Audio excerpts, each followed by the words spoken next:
வணக்கம் நண்பர்களே. நம்ம போன பதிவில் கல்லாமை, அதாவது கல்வி அறிவு இல்லைன்னா இந்த உலகம் நம்மளை எப்படி ஏசிக்கும் அப்படின்ட்டு பார்த்தோம்.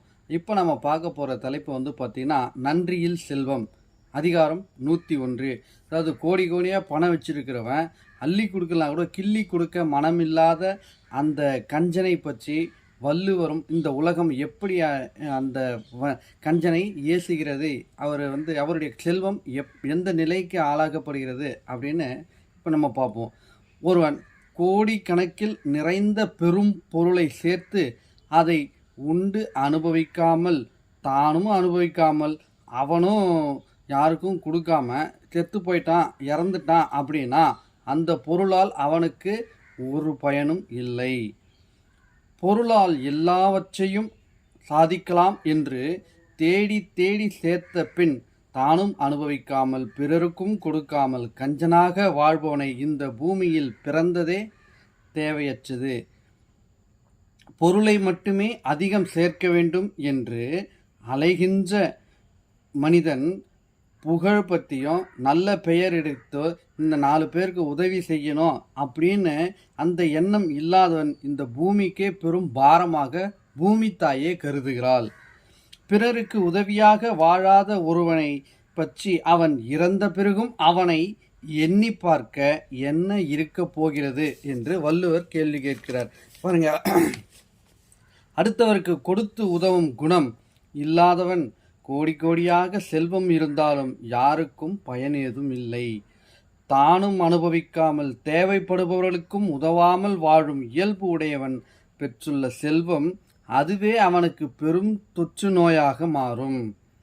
எதுவும் இல்லாதவர்களுக்கு ஏதாவது பொருள் கொடுத்து உதவுவானின் செல்வம் மிகுந்த அழகு நிறைந்த பெண் திருமணம் நடைபெறாமல் முதுமை அடைவதற்கு சமம். பாருங்கள், நீங்கள் எவ்வளோ பணம் வச்சுருக்கீங்க, நீங்கள் யாருக்கும் கொடுக்கல, எதையும் அனுபவிக்கலை, அப்படியே வச்சுக்கிட்டீங்கன்னா அது எதுக்கு பொருள்? வீட்டில் அழகான பெண் இருப்பாங்க, அவங்களுக்கு திருமணம் முடிக்காமல் கடைசி வரைக்கும் கொண்டு போகிறதுக்கு தான் சமம். யாருக்கும் உதவாதவன் செல்வம் எல்லோராலும் வெறுக்கப்படுவான். பணம் நிறைய, அவன் பாருங்கள் கஞ்சப்பையன், அவன் என்னத்துக்கு, அவன் யாருக்கும் உபயோகமே இல்லை அப்படின்ற அளவுக்கு ஊர் மக்கள் பேசுவாங்க.